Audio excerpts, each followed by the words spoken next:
A true champion rises to the occasion, and Blaine Johnson had earned a position of ultimate success at 300 miles per hour. He did it with the strength of family, with the bond of brotherhood, and he did it with a sense of pride only found in the greatest champions. He would leave us doing what he loved best and what others loved to watch him do so well. Blaine epitomized all that is good and decent in the drag racing sport, and now watches over so others can do the same.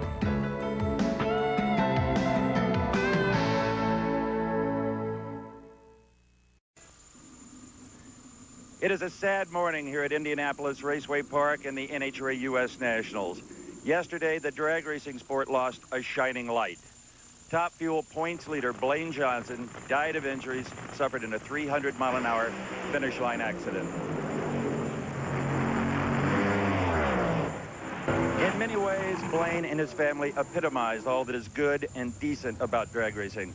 Without a big sponsor, they won. In fact, they won a lot, using talent, heart, and guts to get the job done.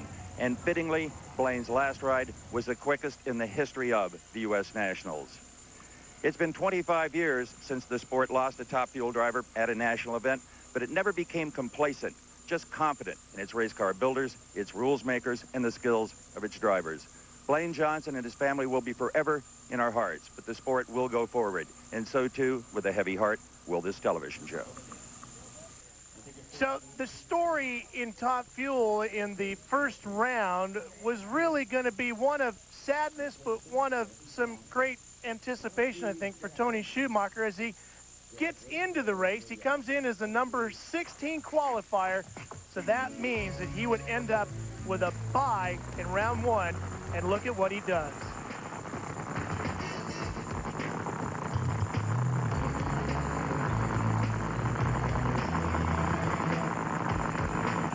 What a fabulous salute by Tony Schumacher. He did this on purpose. This was planned when he rolled to the starting line. This is the salute to our fallen champion, Blaine Johnson. And what a touching moment it was for all of us. Truly in round number 2, Top Fuel, and this is a huge story. Tony Schumacher, he's not only a rookie, this is his first ever Top Fuel race, and here he is in the second stanza. You might not recognize this car, but it is Larry Dixon, the silver paint scheme in commemoration of Miller's 25-year anniversary in motorsports. Here's a look at the top half of the Top Fuel ladder here at the U.S. Nationals after round number 1. And on the bottom side, it went like this. Bernstein Head, Corey Mack, and Eddie Hill all advancing. And this is definitely the tough side of the ladder. Bernstein, a former U.S. Nationals champ. And here is the defending champion, Larry Dixon, as Ralph said, in the brand new Don the Snake Prudhomme car. Not only is it new paint, it is a brand new race car as well. Crew Chief Wes Sony thought they just didn't have everything. They've rebalanced this car. Murph McKinney built the machine, qualified number 9, which disappointed them. Tony Schumacher, the Peak Brothers Racing out of Colorado, got his license at Vandermeer Speedway a week ago. He was scheduled to race Blaine Johnson, and this was his version of a missing man formation in honor of Blaine. Tony told me later, Ralph, that it's a good thing they had decided to just idle the car down the racetrack because he couldn't have seen through his tears to run all out. Not too many of us can see the run through ours as well. It's a pretty emotional moment. What pressure on the second-generation driver over in the far lane up against a guy who was a rookie himself a year ago. The top lights in the Christmas tree, just the pre-stage. They're in. Taking their time. Both in simultaneously. Dixon smokes the tires. Tony Schumacher with lots of motor problems and lots of oil, but he takes the win light at 517, 273 miles an hour. We'll be right back. Tony Schumacher in Top Fuel as we go to the Final Fours is not just a Cinderella story, is in many ways mission impossible. I repeat, 2 weeks ago, he didn't even have a license. But earlier today, Bob Fry did some check it out. The new driver for the Peak Brothers layback-sponsored Top Fuel car is Tony Schumacher. Now, Tony might be new to driving a Top Fueler, but heck, he's not new to drag racing. His dad, Don, won here at Indy back in the early 1970s, and Tony's been actually doing some sportsman racing over the last couple of years. As a matter of fact, there aren't a lot of guys that can come in and race a Top Fuel car and say they're actually slowing down. You see, a couple of years back, he drove for Wayne Knuth in the Odyssey Jet car, and driving that, Tony went way over 300 miles an hour. All right, well, maybe not way over 300, but it makes for a good story. So here's a kid with racing in his genes and speed in his blood, and all he wants to do now is get in the winner's circle.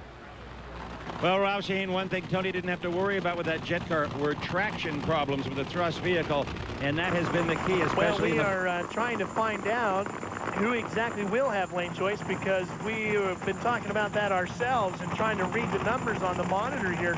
We'll get that for you as quickly as we can. Bob Fry, Tony Schumacher has really been a story here this weekend. Yeah, his dad won this race back in the early 70s. He's one of the few kids that can get into a top fuel car. They say they slowed down. He used to race jets. He's used to going way over 300. He'll need that to take out Mike Dunn.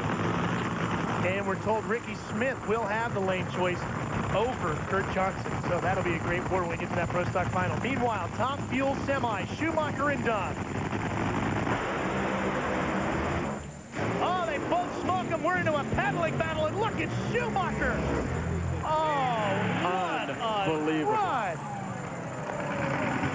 Absolutely unbelievable, Ralph. Tony Schumacher came through that like a seasoned veteran. He could not see Dunn out of his peripheral vision. He kept getting back into that race car, controlling the wheel stands. If you notice, the front end is bouncing. Let's go back to the replay. We have to see this again. Numbers are meaningless on this one. It is all driving that we need to look at here. Absolutely. And Mike Dunn, normally one of the veterans, one of the great guys at pedaling and getting the car down to the end of the racetrack. Tony Schumacher, again, could be the Cinderella story of this race. It looked like with Dunn's car, once he went to pedal it, the car just shot off anyway, so he might not have had a chance. Look at this. This is Mike Dunn's car. This is looking back at the motor. There you have it. The blower belt comes off. That's Mike Dunn was done. That's pretty good. Dunn was done. They've been getting good at this, Casey. Boy, Tony Schumacher. Unbelievable, Steve, and I know you love a driver who can pedal. Your dad has got to be coming out of his skin to beat Mike Dunn in a pedaling contest in your first ever race. Maybe you were born to drive one of these cars. Oh, I love this. This is absolutely fantastic. When I got in the car, they said this is going to be a battle of the drivers, and you know, I've always watched Dunn. I think he's one of the best drivers in the world. I'm so proud of the layback systems, Peak Brothers Top Fuel Dragster. I could just start crying right now, man. Been a rough day for everybody. You know, this is going out to Blaine and the whole Johnson family. It's a tragedy what happened, and you know, this ride's for him. I wonder where you learned this technique of pedaling this car. Is it something that comes natural to you? Your alcohol car didn't need that. You know, they told I used to pedal it a lot in that car, but when I got in it, they said this is going to be the first time. If you got to pedal it and you don't see it, and you keep getting in it. And I was hitting that throttle, it was pulling my foot off, and I was just going for the ride of a lifetime. It was fantastic. Hi, Mom. Happy birthday. Other than that, boy, I'm just so excited. And this is great for the Peak Brothers. They have never been in a final round with their top fuel car. Well, this is fantastic. Last year they had some good luck. They went to the semifinals, but nothing like this. This is truly the best. Okay. We're proud of you. What can I say? Oh, boy, I am so proud of the whole team. Everyone's worked so hard. We had to put a new motor in it for that run. Thank God. The rookie stripes are coming off this car, Ralph. Steve, what a story could it be as you see we have a little oil on the racetrack and the NHRA Safety Safari crew going to work on the racetrack right now. Tony Schumacher comes as number 16. He does the very classy thing of doing that easy by in place of almost like a missing man formation with Blaine Johnson's car not there. And now Jim Head, if he can get past Corey Mack, he's got Alan Johnson working with him. In some ways, it really almost becomes a Blaine Johnson final here in Top Fuel. It's going to be amazing. Guys, we're down in the pit area of the other combatants in Top Fuel. They're busy working on this race car. A little bit of trivia here. This car is being driven by Tony Schumacher. His dad, Don, was one of the pioneers. Steve Evans probably used to book him in at one of those West Coast tracks. You won this race in '74. You beat the Ram Chargers, and you turned a blazing time of 7 seconds flat at 218 miles an hour. It was actually 1970, not 1974. Think that kind of time will get you into the winner's circle here, kid? It could. You know, the track's changing, and after the last pedaling job I did, Corey's been running real good. So, you know, if he goes up in smoke, it's going to be a battle. We've seen a 90 this weekend, and we've had some clutch problems. You know, a 7-second could win a race, but with Corey running the other lane, I don't think this time. Don, you got to be really proud of the boy. I am very, very proud of him. I mean, God is with us, and that's all you can ask for with everything that's gone on here this weekend. Tony's got one heck of a chance to win this race. As a rookie to win the Nationals, how could I be anything but proud? And he said it was 1970. It's funny, I didn't think he was that old to look at him. To make the finals of the U.S. Nationals is almost a championship in its own right. for anybody, including Tony Schumacher. At Schumachers, you look at the Valvoline ladder. They have fired the motors on the top fuel cars. Top fuel cars will go first to try to give Al Hoffman just a little bit more time to get his team prepared and ready to go. Everything looked good down there at the starting area, Bob? Yeah, this is going to be neat. I mean, I don't know what kind of chance you give the kid Schumacher, but remember, we had a first-time finalist last year. Bob Vandergriff had never raced here before.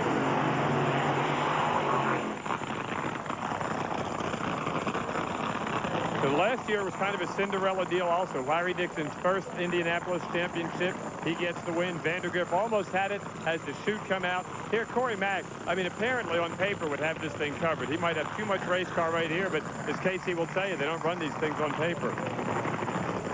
That's true, Bob. They don't run these things on paper. And why everybody will give Corey Mack the performance advantage here, you can't underestimate that Cinderella story. I'm going to go way out on a limb because I've been there before myself and pick Tony Schumacher to win this race. Steve, are you going to leave me out there by myself, or are you going to go with me? You're all on your own, buddy. You heard Lee Beard use that golf analogy. I hope Corey Mack is thinking that as well as far as pushing the lights. He doesn't need to push that light. A good conservative lead will do it. Leave the driver in the bag. A good 3-wood. Lay it up, Corey Mack, and it's all yours. Hard to argue with that. The best Schumacher has run all day is a 5:17. He has trailered Dixon and Dunn, so he has put down some big giants. Corey Mack, let's see what the brain trust in McDonald's camp can do. A lot of experience in that McDonald's camp. Tony Schumacher and Corey Mack, the finals at Top Fuel.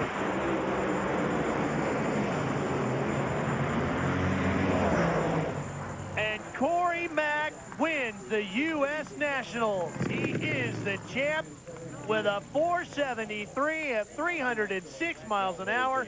Problems for Schumacher, and Corey Mack wins it here at Indianapolis. Ralph, let's look at this replay. Corey Mack and that McDonald's crew certainly didn't lay off the horsepower much on this run. They ran exactly consistently what they've been running all day long and all weekend. A lot of horsepower coming out of that Lee Beard car. Car looks clean and dry all the way to the win. Great win for a great guy. Corey Mack is your U.S. National Champion. Look at the celebration on the starting line. And I guarantee you it's going to be an emotional moment at the far end. Corey Mack came out of this car like there was a spring in the seat. They are